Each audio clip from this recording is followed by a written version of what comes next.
E eu quero falar um pouquinho sobre isso também, sobre estar aos pés de Jesus. E sobre algumas chaves para que a gente de fato esteja aos pés de Jesus. Então eu vejo que a gente está na mesma frequência. Amém? Então não é só sobre a gente ouvir falar de Deus. Porque, irmãos, eu sou convertido há mais de 10 anos. Eu já ouvi muitas coisas a respeito de Deus. Teologia, que é estudo de Deus. Então a gente já ouviu muito de Deus. Muitas informações, muitas pregações, muitos textos. E isso é muito bom. Porque uma das ideias das Escrituras é trazer uma renovação de mente. É a nossa mente ir mudando conforme a palavra vai entrando. Eu não estou desprezando o conhecimento. A palavra vai dizer em Oséias que o povo perece por falta de conhecimento. Eu não estou pregando contra isso. Mas o que eu estou querendo dizer é que não é só sobre ouvir as coisas de Deus, a palavra de Deus. E não é só sobre conhecer a respeito de Deus. Ah, pastor, eu sei de Gênesis, Apocalipse, eu já li a Bíblia 2 vezes, 3 vezes, 5 vezes. E deixa eu te dizer uma coisa, Satanás também conhece a Bíblia. É muito importante o conhecimento, mas não é sobre isso, é sobre o quanto nós podemos provar da presença dEle. Por isso que no Salmo vai dizer, provai e vede que o Senhor é bom. Amém? Então é sobre a gente provar da presença. Acessar, provar. Você sabe sobre Ele, mas você estar com Ele, porque a grande questão é essa, a gente está com Ele. A gente está com Ele. Amém? Eu queria rapidamente contar uma historinha para vocês. O pastor Thelmo Martinello fala, você pode até pesquisar, é um homem de Deus, e ele diz que no quartel, quando ele estava no exército, foi colocado um cabo no mesmo setor que ele, e esse cabo era ateu. E esse cabo falou assim para ele, olha, eu não creio que Deus existe, você pode provar para mim que Deus existe? Ele está numa mesa, ele pega uma laranja, descasca a laranja, corta um pedacinho, coloca na boca. Que laranja gostosa. Que laranja maravilhosa. Não é mesmo? Ele pede para o cabo. O cabo olha para eles assim, eu não sei, eu não experimentei ainda. Pois é, você não sabe, porque você não experimentou ainda. Em outras palavras, Deus não é somente sobre explicar a respeito de Deus. Não é somente sobre descrever Deus, é sobre conhecê-lo de verdade, entrar na presença. O quanto nós estamos de fato conhecendo o Senhor, o quanto nós estamos aos pés dele de fato. Porque é isso que importa. Falando de Marta e Maria novamente, as mulheres já estão treinadas. Mas Jesus olhou para Marta e disse, Marta, Marta, por que você está tão inquieta, fadigada, distraída? Uma só coisa é necessária. E Maria escolheu a boa parte, a qual não lhe será tirada. Existe uma só coisa que é necessária. Necessária vem de necessidade. Uma coisa só se torna necessidade na sua vida. E é o que? É estar aos meus pés. É estar na minha presença. Amém? É estar na presença dEle. Hoje eu estava pensando e refletindo sobre isso enquanto eu escrevia um pouco do que eu estou falando. E eu fiquei pensando, irmãos, de todo o meu coração, e eu queria que você refletisse sobre isso. Você que já conhece a presença de Deus, sabe quando Ele te toca, sabe quando Ele vem, você tem sensações no seu corpo, você se emociona, você sente arrepios, você tem impressões de quando Ele vem, você sabe quem é o Senhor, você já o conhece. E eu estava refletindo e pensando, Senhor, se de fato o Senhor cortasse totalmente a sua presença ao meu respeito e eu não sentisse mais o Senhor pelo resto da minha vida, eu não sei o que eu faria. A minha vida, eu garanto para vocês que acabaria, irmãos, porque eu não sei mais viver sem Ele. Eu não sei mais viver sem Ele. Eu não consigo mais encontrar uma outra razão de existência se não seja Ele. Isso é uma realidade, para quem conhece ao Senhor de fato, isso é uma realidade. A gente pode até falhar, a gente pode até cair, mas a gente não consegue mais viver longe da presença de Deus. Não dá mais. A gente, como diz no Salmo, a gente pode cair, o justo cairá 7 vezes, mas o Senhor o levantará. O justo, aquele que foi justificado, aquele que está na presença, o Senhor está ali o tempo inteiro trabalhando para chamá-lo, para atraí-lo, para buscá-lo. Deixa eu te dizer uma coisa: você não consegue mais ir para lugar nenhum. Por isso que Pedro, quando Jesus disse assim, vocês querem ir com os outros discípulos? Porque tinha uma cambada de discípulos que deixou e foi embora. Querem ir junto? Pode ir. Pedrão se levanta no meio. Ele diz assim: mas para quem nós iremos, se só o Senhor tem as palavras de vida eterna? Você está entendendo para onde a gente vai, irmãos? Os prazeres do mundo, as alegrias deste mundo, eu garanto para vocês, elas não se comparam em nada com a alegria que vem do Senhor. Eu estou lendo um livro que fala sobre, eu não lembro bem as palavras, mas fala sobre como se fosse os prazeres da carne e os prazeres do espírito, a satisfação que há no espírito. E muitas das vezes nós estamos tentando se realizar a partir da carne e não a partir do espírito, e a gente não vai conseguir, irmãos. Amém? Eu queria que vocês abrissem Lucas capítulo 7 comigo.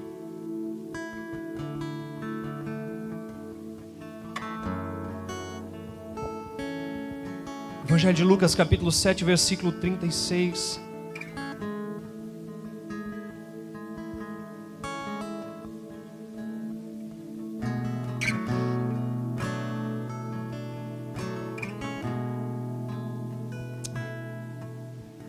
Lucas 7, versículo 36.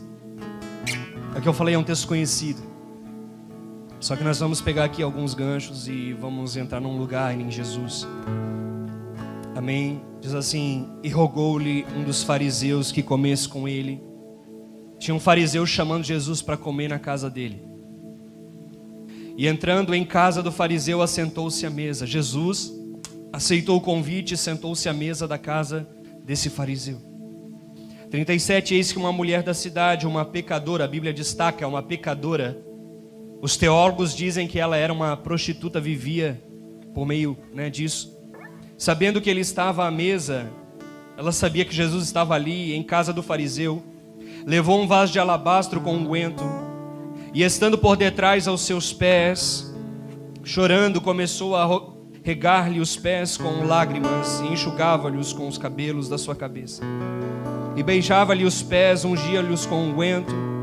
Quando isto viu o fariseu que o tinha convidado, falava consigo dizendo: se este fora profeta, bem saberia quem é e qual é a mulher que lhe tocou, pois é uma pecadora. Até aí. Pegou o cenário, essa mulher entra na casa desse fariseu, e Jesus está à mesa, e ela vai por detrás de Jesus, e ela começa a chorar. E ela começa a enxugar os pés de Jesus com seus cabelos. E ela beija, e ela tem um momento ali de devoção aos pés de Jesus. E eu queria destacar algumas coisas. A primeira coisa é sobre ser a casa de um fariseu. O fariseu é um exímio praticante da lei, porque ele praticava a lei, que é o Antigo Testamento. Ele julgava as pessoas, a ponto de ele dizer: se Jesus soubesse quem é essa mulher, que ela é pecadora, se ele fosse profeta, ele saberia. A mulher entra na casa, Jesus ele já julga, o fariseu já julga. Então, o que eu quero dizer é que essa mulher, ela tinha um obstáculo a enfrentar, irmãos. Porque ela foi ter com Jesus na casa de um fariseu, alguém que ela já sabia que iria julgar ela. Ela sabia que naquele ambiente ela poderia ser rejeitada, menosprezada. E é justamente sobre isso que eu quero sinalizar como primeiro ponto e primeiro princípio. Aquela mulher, para que ela estivesse aos pés de Jesus, ela rompeu com todos os tipos de obstáculos que tinha à frente dela para estar aos pés. Ela rompeu com os obstáculos, com o obstáculo do julgamento. Irmãos, o que tem de gente que é julgada ao vir à igreja, ao buscar Jesus, ao se posicionar. E essa mulher, ela enfrentou isso, irmãos. Ela enfrentou o julgamento, o sentimento de rejeição, não só uma possível rejeição do fariseu ali, ou dos discípulos que estavam ao redor, mas um sentimento pessoal. Ela por si se sentia rejeitada pela vida que tinha, e ela encarou os sentimentos negativos que ela tinha para estar ali. E essa é a grande questão: quais são os sentimentos que têm impedido você de estar aos pés de Cristo? Quais são os obstáculos? Quais são os sentimentos? Será que é a vergonha? Tem gente que não consegue estar aos pés por causa da vergonha. Não, que vão pensar de mim. Vão pensar que você quer Jesus.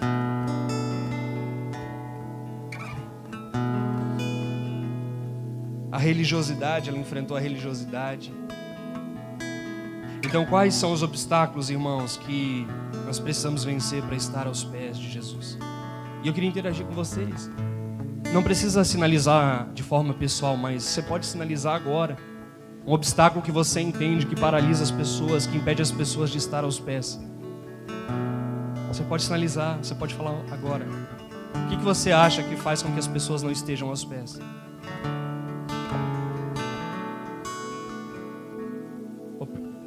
Julgamento dos outros, opinião dos outros.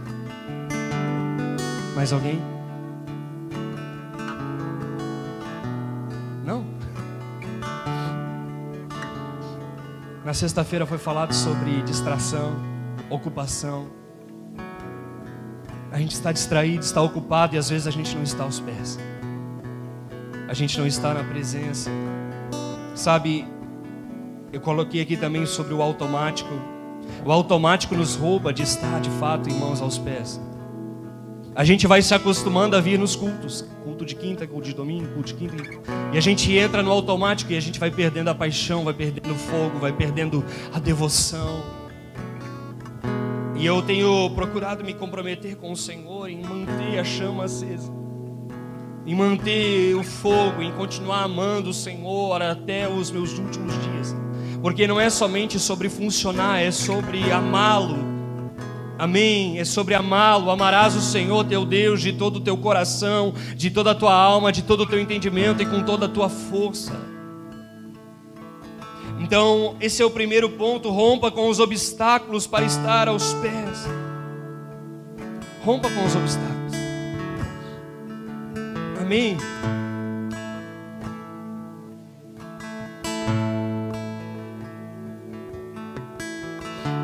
O segundo ponto que eu quero sinalizar aqui é que essa mulher derramou lágrimas.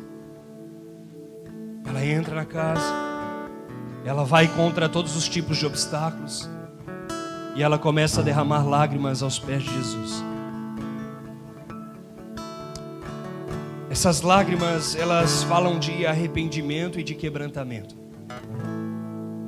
Essa mulher, ela vem de uma vida imoral e ela está, eu acredito de todo o meu coração, arrependida, irmãos. Aquele momento foi um momento de um choro muito profundo, pautado numa reflexão das ações que ela teve lá atrás. Ela chega aos pés e ela começa a chorar, e ela começa a lembrar do que ela fez, do que ela viveu, e do quanto ela não quer mais essas coisas para a vida dela, o quanto ela deseja a presença daquele Cristo na qual ela está prostrada aos pés.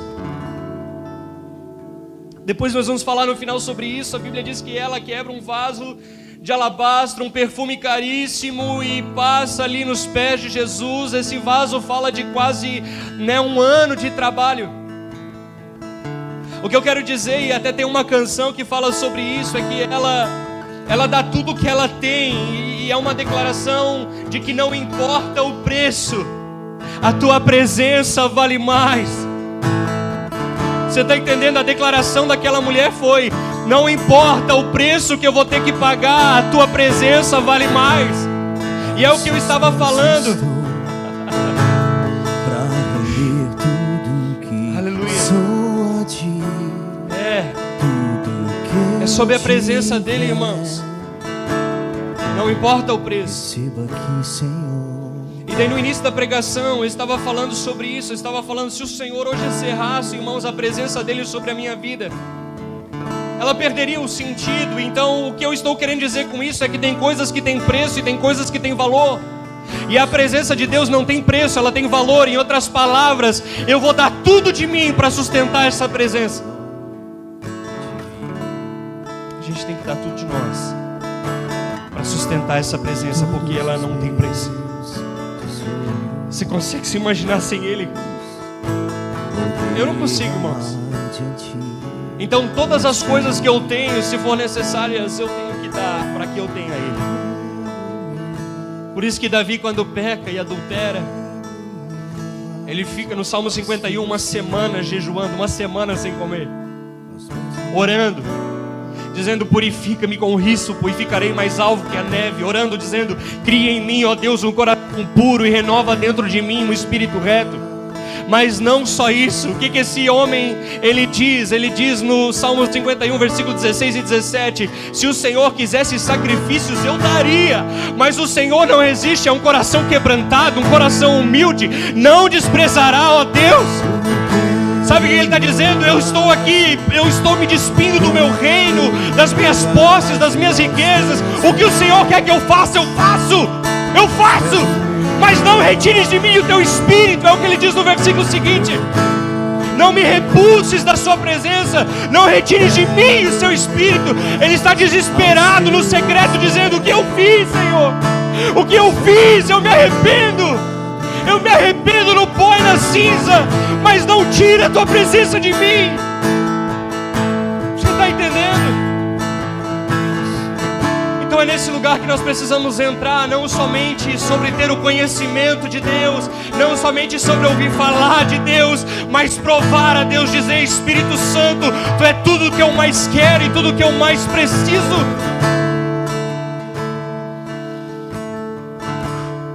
Então aqui foi um choro de arrependimento, foi um choro de quebrantamento.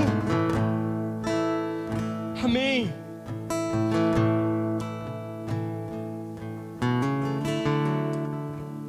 Charles Spurgeon, conhecido como o príncipe dos pregadores, diz assim: a melhor água ungida é a lágrima do arrependimento.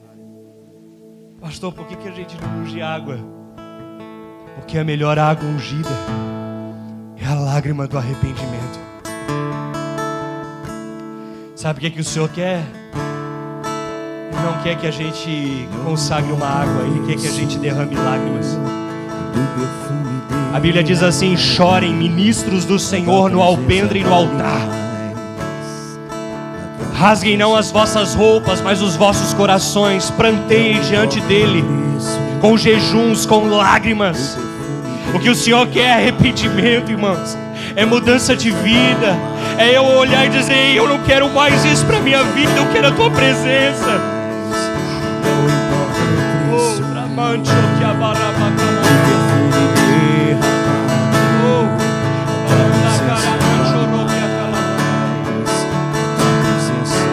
Sim, a presença dele vale mais. O que você está colocando no lugar da presença? O que é um obstáculo para que você não acesse a presença? Deixa eu te dizer uma coisa: faça como essa pecadora, tira o obstáculo e se joga aos pés dele. Tira o obstáculo e se joga. Sim. Obrigado, Jesus. Então a melhor água ungida, irmãos, é a lágrima do arrependimento. O som do verdadeiro avivamento é o som do choro, o choro do arrependimento e do quebrantamento. O apóstolo Luiz Hermínio fala e fala muito bem: avivamento não é a tampa voando, é o fundo caindo. Não é sobre barulho, é sobre arrependimento. Tem muitas histórias de avivamento. E eu não consigo falar sobre as histórias completamente, Rua Azusa e tantas outras. Mas eu quero pincelar 2 situações aqui para você entender isso.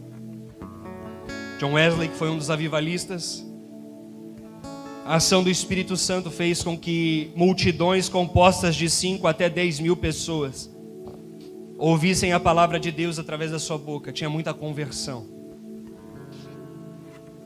O toque do Senhor era tão forte na consciência dos indivíduos que muitos eram tomados pelo sentimento de angústia e gritavam e gemiam como arrependimento pelos seus pecados.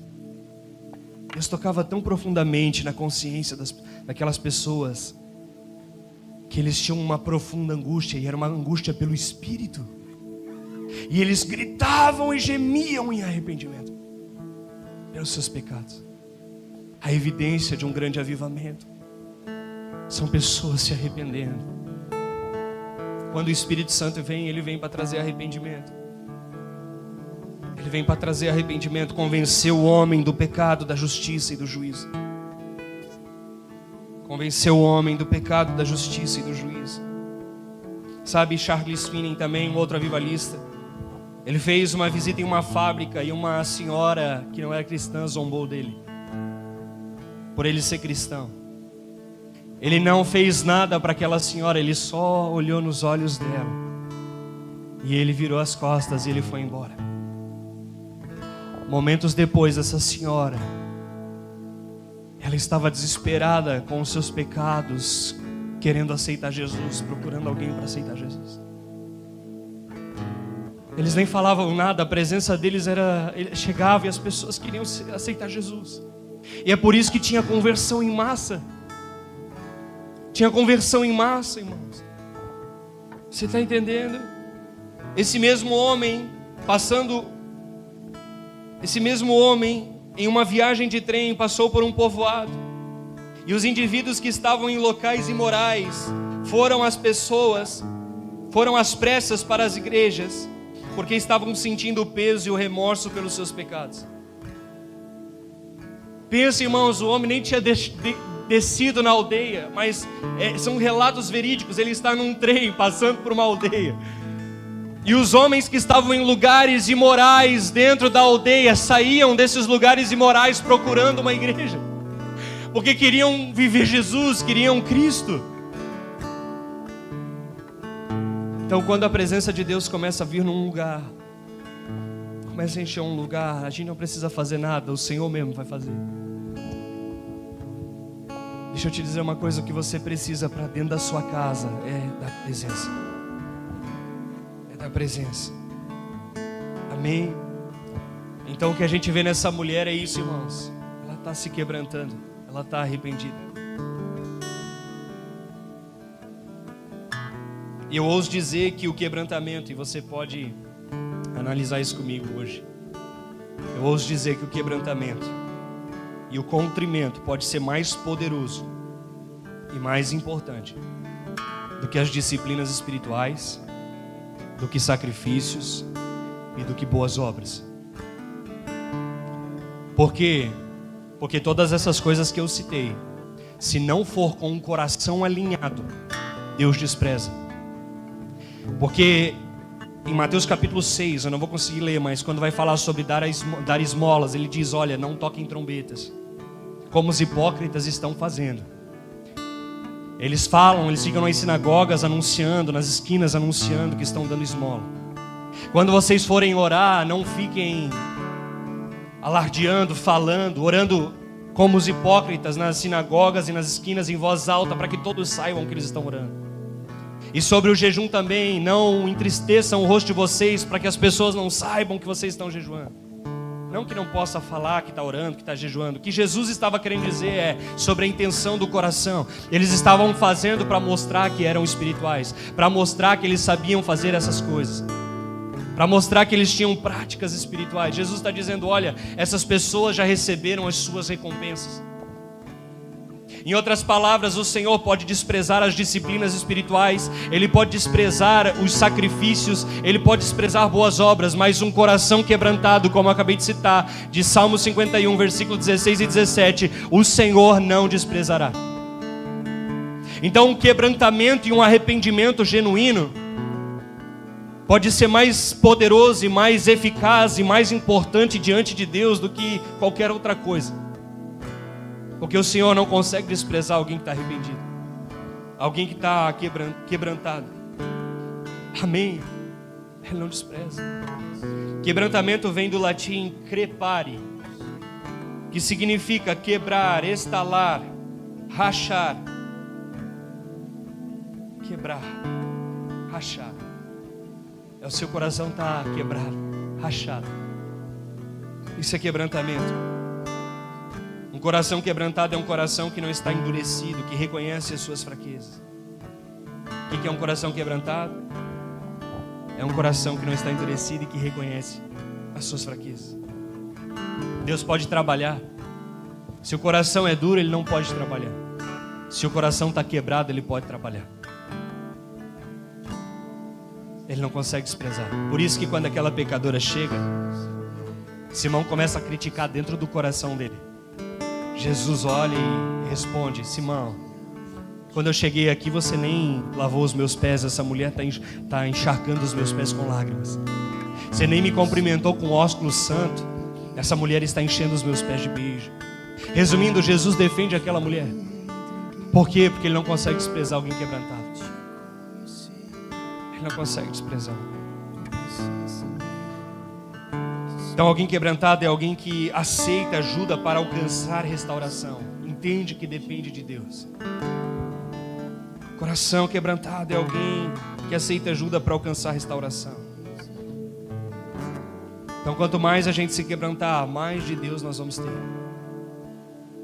Então aqui é o segundo ponto. O primeiro ponto é: para que ela estivesse aos pés de Jesus, ela enfrentou os obstáculos. Amém? E o segundo ponto aqui é que ela derramou lágrimas, lágrimas em arrependimento, lágrimas em quebrantamento. Quanto mais você se quebrantar diante da presença de Deus, mais perto de Deus você vai estar.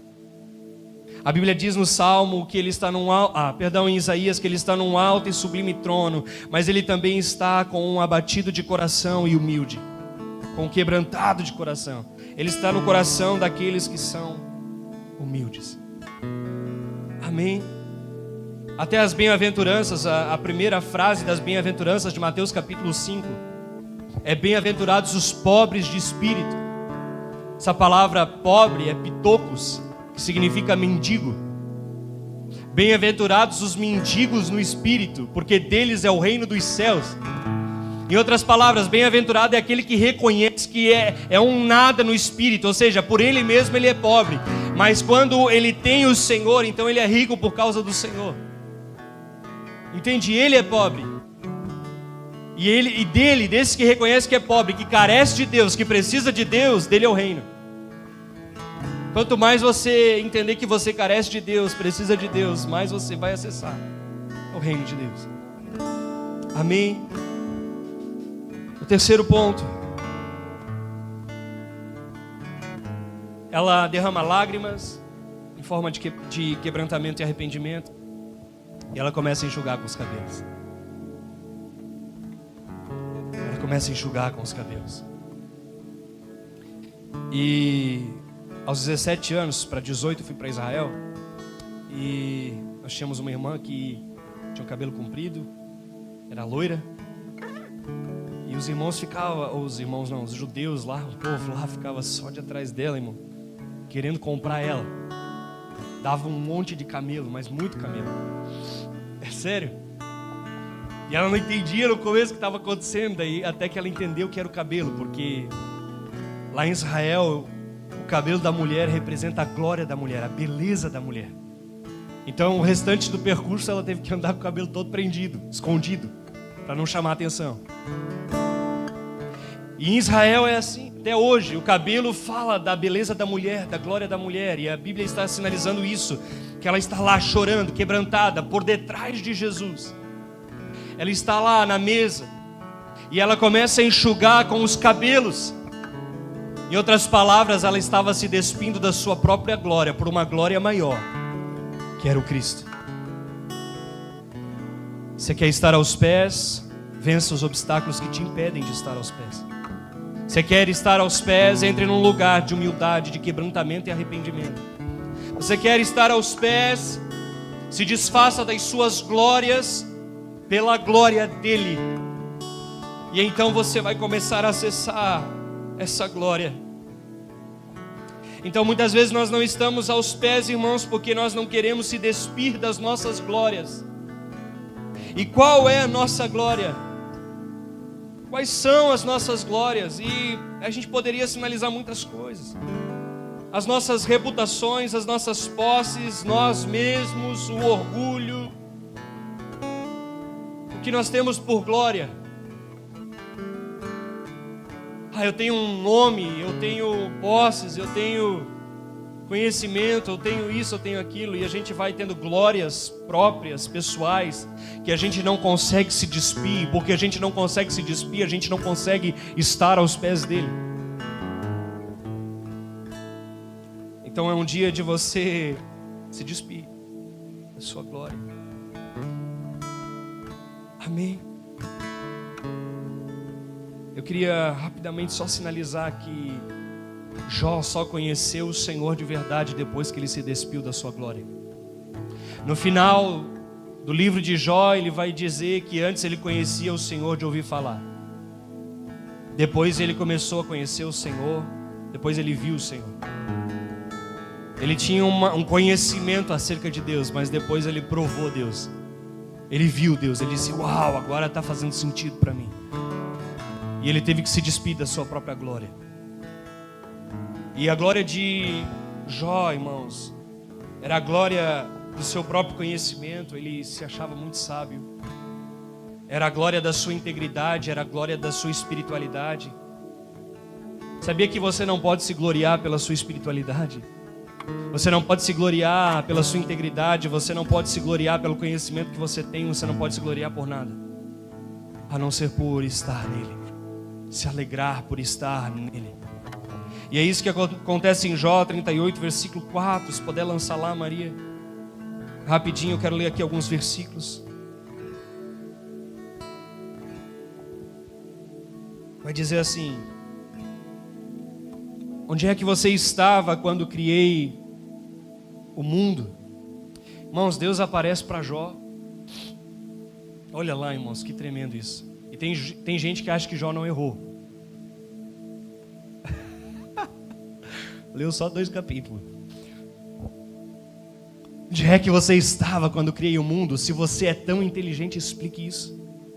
Se você é tão sabichão, me fala. Me explica. Versículo 5. Você sabe quem resolveu qual seria o tamanho do mundo e quem foi que fez as medições? Versículo 12. Eu vou ir pulando, tá? Jó, alguma vez na sua vida você ordenou que viesse a madrugada e assim começasse um novo dia? Deus está dando uma lição de moral em Jó, irmãos. Em algum momento, Jó, você disse para o dia nascer? Sou eu que dei as ordens para o dia nascer. Onde é que você estava? Eu que dei as medições para a terra, eu que criei todas as coisas. E quando eu criei, você estava onde, Jó? Você sabe me explicar? Se você é tão sábio, tão inteligente? Versículo 31. Será que você pode amarrar com uma corda as estrelas das 7 cabrinhas? Ou soltar as correntes que prendem as 3 Marias? As 3 Marias estão na Bíblia, irmãos. Aí, ó. Não foi a sua mãe que te ensinou, não. Pode ser que ela falou, mas está na Bíblia. Mas, Jesus, olha só que impressionante, irmãos. Deus está dando uma lição de moral aqui em Jó e está dizendo assim, ó, você por acaso pode pendurar as estrelas? Sou eu que firmei elas, sou eu que dei nomes a elas. Deus está mostrando a sua soberania, a sua grandeza e dizendo, cara, você tem que entender que você é nada diante de mim, da minha grandeza e soberania. Enfim, teriam outros versículos aqui. E em Jó 41, no versículo 34, vai falar sobre Leviatã, que fala sobre um monstro marinho que revela soberba, fala de orgulho. Deus está tratando com esse homem a respeito de soberba, a respeito de orgulho. Resumindo, irmãos, enquanto ele não se despiu dessa glória de se achar bom, de se achar íntegro, de se achar justo, e ele era, só que ele não poderia se achar. Ele não conheceu o Senhor de fato. Por isso que depois disso tudo, depois de ele se despir da sua glória, ele diz no último capítulo: eu conhecia o Senhor de ouvir falar, agora eu conheço ele de ver. Então deixa eu te dizer uma coisa, sabe o que te leva aos pés de Jesus? Se despir da sua glória, pela glória dele. Em Jeremias 9:23 vai dizer: assim diz o Senhor, que o sábio não se glorie na sua sabedoria, nem o poderoso no seu poder, nem o rico em suas riquezas. Aquele que deseja se orgulhar, que se orgulhe somente disto, de me conhecer e entender que eu sou o Senhor, que demonstra amor leal e traz justiça e retidão à terra. Isso é o que me agrada, eu, o Senhor, falei. Não se glorie de nada, porque se você é poderoso é por causa de mim, eu que te criei. Se você tem riquezas é por causa de mim. Se você tem nome é por causa de mim. Se você tem conhecimento e sabedoria é por causa de mim. Tudo que você tem é por causa de mim. Abra mão da sua glória pela glória dele. Isso vai te levar aos pés. Amém. E um dos últimos pontos aqui é que essa mulher, ela derrama lágrimas, enxuga com os cabelos, se despindo da sua glória. E ela beija os pés de Jesus. Ela beija.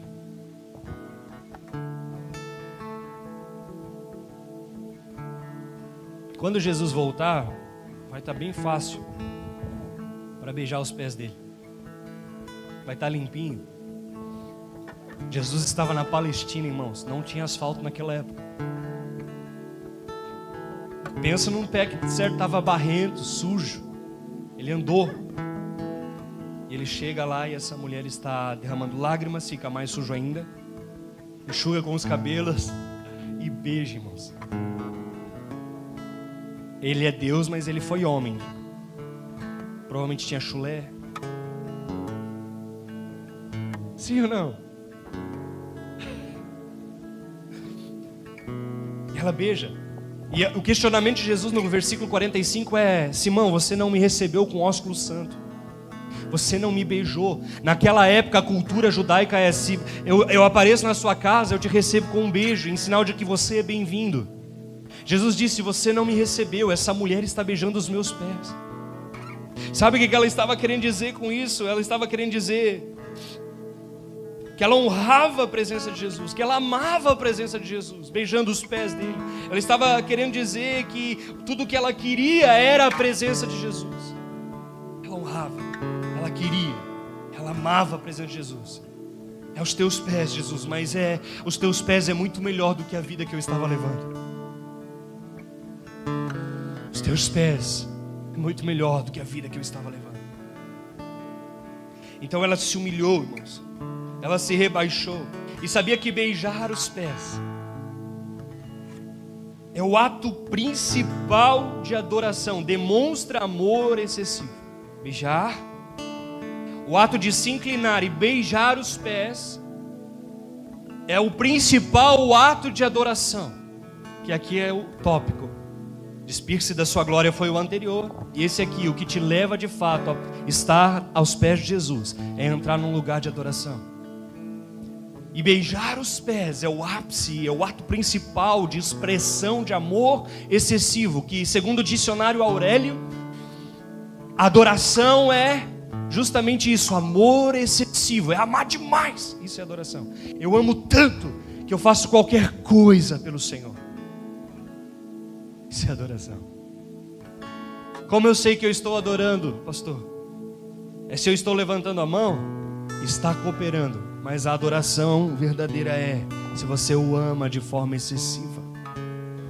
Se você está disposto a se desprender de muitas coisas para estar com Ele. Aleluia. Então beijar os pés é o ato principal de adoração. Amém? Fala de amor excessivo. No Antigo Testamento era escrito em hebraico, a palavra mais utilizada para adoração era shaká, e no Novo Testamento, no grego é proskunel. Então adoração no Antigo Testamento, shaká, no Novo Testamento, proskunel. Proskunel significa inclinar-se para beijar. Então adoração no Novo Testamento é inclinar-se para beijar. Você está entendendo isso? Então adoração significa prostrar-se, inclinar-se, curvar-se, abaixar-se, prostrar-se de novo, fazer reverência. Isso é adoração, é você ir lá e se curvar, se prostrar, fazer reverência a um ser que é maior do que você. Porque é justamente isso que a gente declara quando a gente se prostra. É uma declaração de eu reconheço. Eu reconheço. Eu reconheço que Ele é santo e eu não sou. Eu reconheço que Ele é puro e eu não sou. Eu reconheço que Ele é digno e eu não sou. Então quando eu me prostro, eu estou fazendo essa declaração. E é justamente isso que essa mulher estava fazendo. E sabe o que essa mulher nos ensina como sendo um modelo de adoração?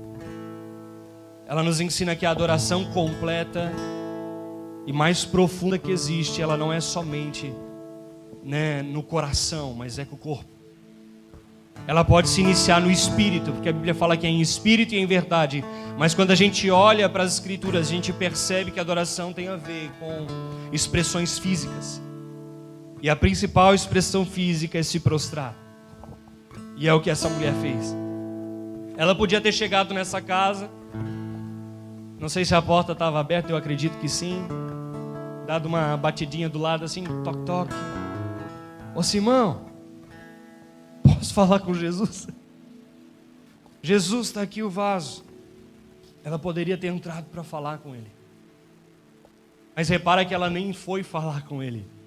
Ela foi por detrás, a Bíblia destaca. Jesus está à mesa, ela não quer incomodar o cenário, mas incomodou de um jeito bom. Ela entrou por trás e começou ali a chorar, mas ela se prostrou, irmãos. Ela se quebrantou. Você está entendendo? A palavra adoração no latim é levar a mão à boca e lançar beijos para os céus. No latim, adoração é mandar beijo para o Senhor. É você demonstrar dessa forma. Eu poderia citar aqui alguns versículos sobre isso. Sobre que a adoração sempre está associada a se prostrar. Tem muitos versículos que falam sobre isso. Mas eu só quero que você entenda que a gente vai conseguir se achegar aos pés de Jesus, adorando a Ele, se prostrando, se rendendo, se dobrando.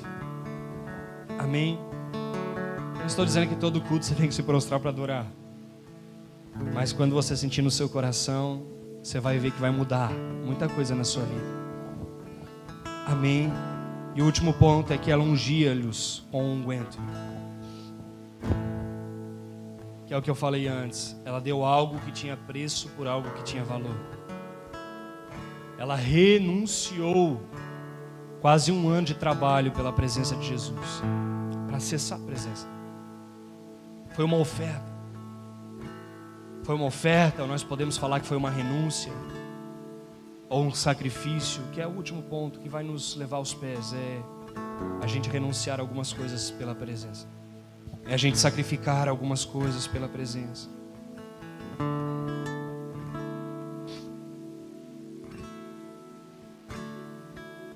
Então o que a gente estaria disposto a fazer, irmãos, pela presença? A gente renunciaria ao quê? E a palavra renunciar significa recusa ou rejeição de algo que se gosta muito. Recusa ou rejeição de algo que se gosta muito. Eu gosto muito disso aqui, mas Jesus está me pedindo.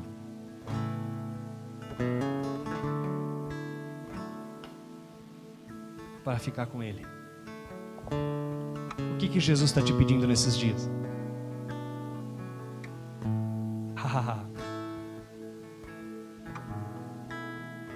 Obrigado, Jesus. A Bíblia vai dizer que quando Davi foi levar a Arca da Aliança, eu falei recentemente num culto passado, eles levaram da forma errada. Uzá morreu. Mas depois Davi foi levar da forma certa. E da casa de Obed-Edom até Jerusalém, aonde ele queria a Arca da Aliança, que representava a presença de Deus, eram 20 quilômetros. A cada 6 passos que eles davam com a arca, eles sacrificavam um animal, um boi.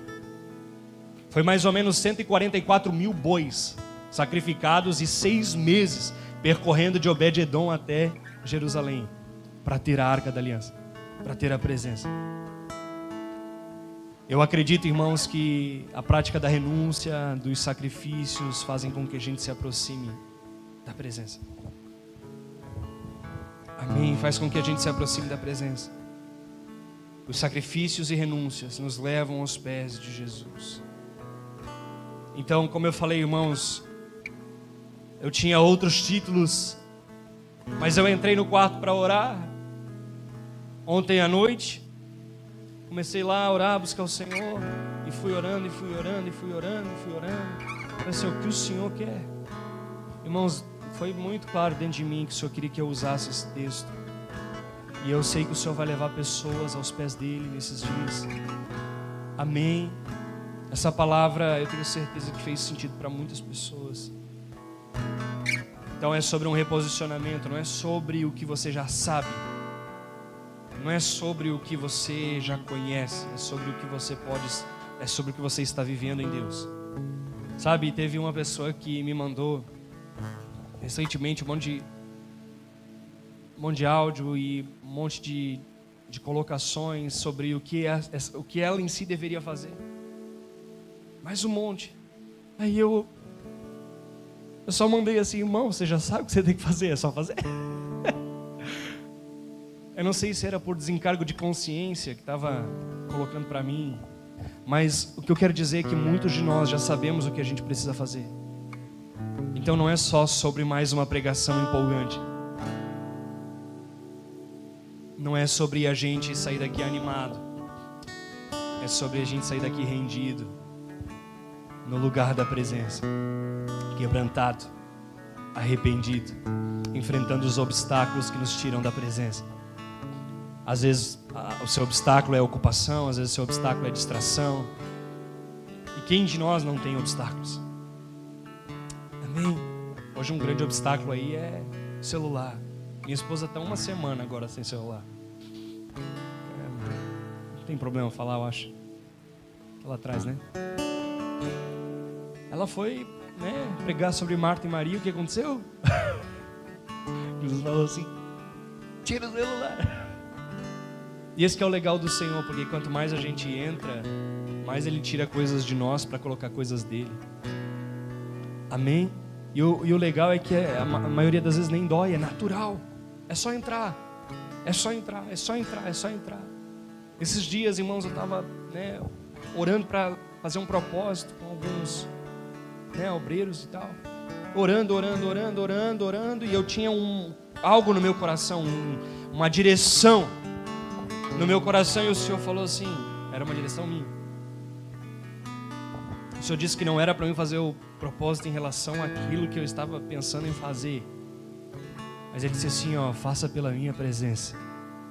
Foi claro no meu espírito, porque quando eu venho, Ele disse, eu sempre fui suficiente. Sabe, nas nossas casas é assim, irmãos. Às vezes a gente fica tentando trazer o nosso cônjuge, os filhos, ou isso ou aquilo. Sabe o que você tem que fazer? Atrair a presença. Encher a sua casa da presença. Ter tanto da presença de Deus dentro de você, que vai afetar os da sua casa. Vai afetar os da sua casa. Amém?